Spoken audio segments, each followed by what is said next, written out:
गुप्त विद्या चैनल में आपका स्वागत है। आज के इस वीडियो में हम कामाख्या तंत्र और कामाख्या शक्ति पीठ के ऊपर चर्चा करेंगे। आखिर कामाख्या क्षेत्र का और कामाख्या तंत्र का इतना ज़्यादा महत्व क्यों होता है? हमारे देश में ही नहीं बल्कि पूरे विश्व में ये इतना ज़्यादा प्रचलित क्यों है तंत्र के क्षेत्र में?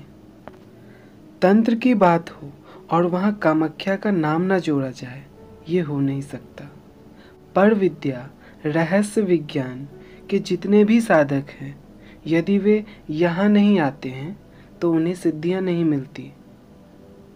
मछेंद्रनाथ, गुरु गोरखनाथ, लोना चमारी, इस्माइल जोगी आदि तंत्र साधक भी सावर तंत्र में अपना स्थान यहीं आकर बनाकर गए हैं और अमर हुए। 51 शक्तिपीठों में कामाख्या शक्तिपीठ को महाशक्तिपीठ भी कहा जाता है। यहाँ बड़े बड़े तंत्रों की सिद्धियाँ प्राप्त की जाती है। बड़े बड़े तांत्रिक गण अपनी उग्र तंत्र की सिद्धि के लिए यहाँ आते हैं। उग्र तंत्र एवं वाम मार्गी तंत्र का ये विशेष स्थान माना जाता है। कामाख्या शक्तिपीठ गुवाहाटी, असम से 8 किलोमीटर दूर नीलांचल पर्वत पर स्थित होता है। यह मंदिर तंत्र सिद्धियों का सर्वोच्च स्थल है।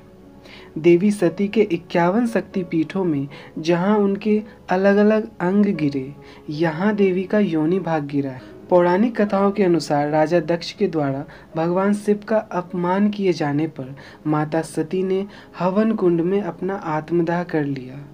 तब जब भगवान शिव उन्हें उठाकर पूरे ब्रह्मांड में तांडव करने लगे, तब ब्रह्मांड में प्रलय आने लगा। तभी भगवान विष्णु ने सती के शरीर को 51 हिस्सों में चक्रों से काट दिया। अलग अलग स्थान पर उनके अलग अलग शरीर के अंग गिरे और जो उनके अलग अलग शक्तिपीठ कहलाए। कहीं देवी के चरण गिरे, कहीं आँख गिरा, कहीं वक्ष गिरे, कहीं दूसरे शरीर के अंग गिरे। इसी तरह से कामाख्या शक्तिपीठ में देवी का योनि भाग गिरा, इसलिए यहाँ योनि की पूजा होती। सभी शक्तिपीठों में कामाख्या शक्तिपीठ सबसे बड़ा स्थान इसलिए है क्योंकि ब्रह्मांड में सृजन की शक्ति सबसे बड़ी शक्ति होती है। कामाख्या तंत्र में मूलतः जनन शक्ति, मूलाधार का उपयोग किया जाता है, जिससे प्रचंड ऊर्जा उत्पन्न होती है और ये यहाँ स्वतः ही हो जाती है।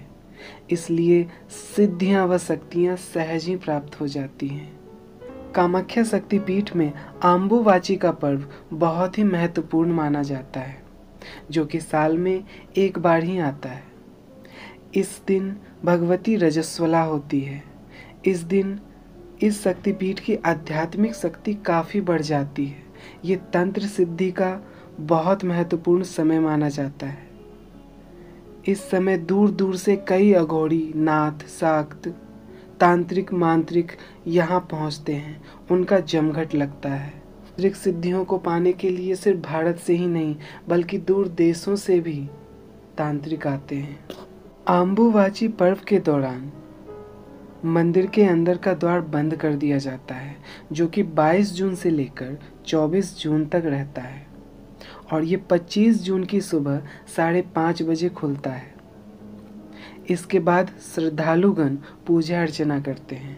प्रसाद के रूप में उनको माता के रजस्वला होने पर जो कपड़ा वहाँ रखा जाता है वो भीग कर लाल हो जाता है।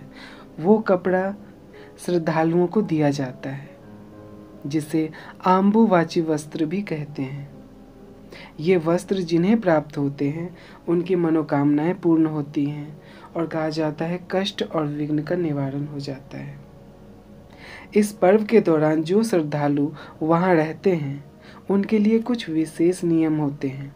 इस दौरान जमीन या मिट्टी को खोदना नहीं चाहिए और ना ही कोई बीज रोपना चाहिए।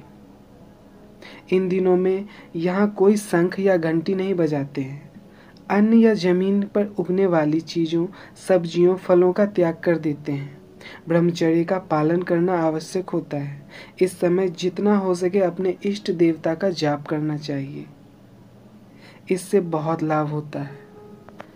कामाख्या शक्तिपीठ के भैरव उमानंद भैरव हैं। प्रत्येक शक्तिपीठों में एक एक भैरव होते हैं। भैरव जी के दर्शन के बिना माता की आराधना अधूरी रह जाती है।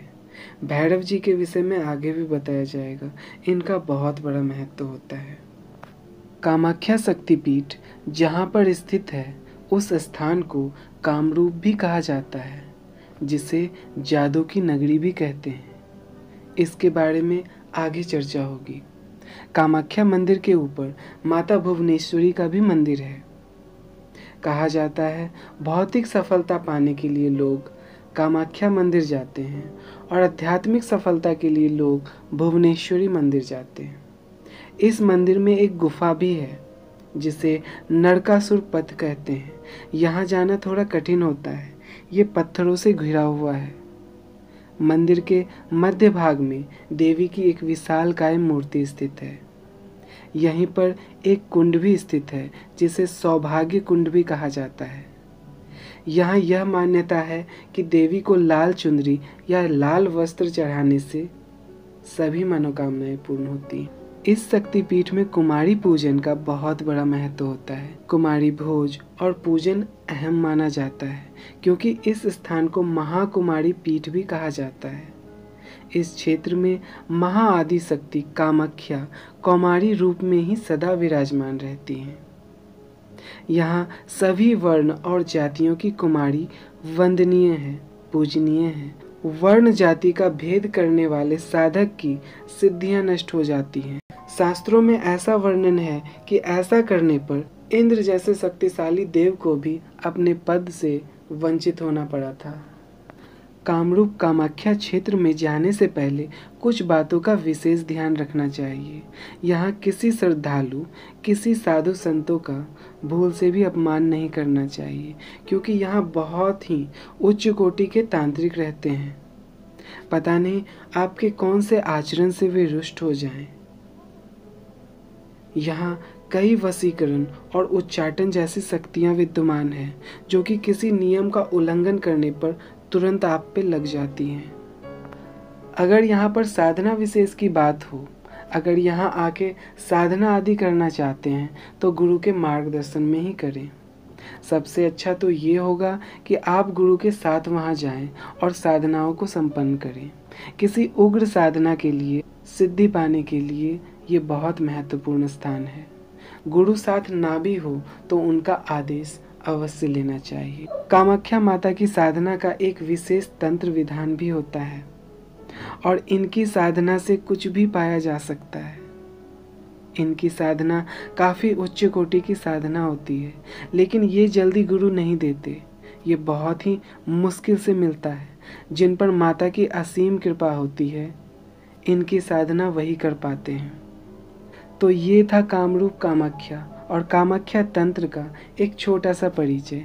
आगे कामरूप क्षेत्र के कई अलौकिक चीज़ों पर, उनके कई अलौकिक कथाओं पर चर्चाएं होंगी। आज के लिए इतना ही। वीडियो अच्छा लगे तो लाइक कीजिए, सब्सक्राइब कीजिए और शेयर कीजिए। आपका दिन मंगलमय हो और शुभ हो। धन्यवाद।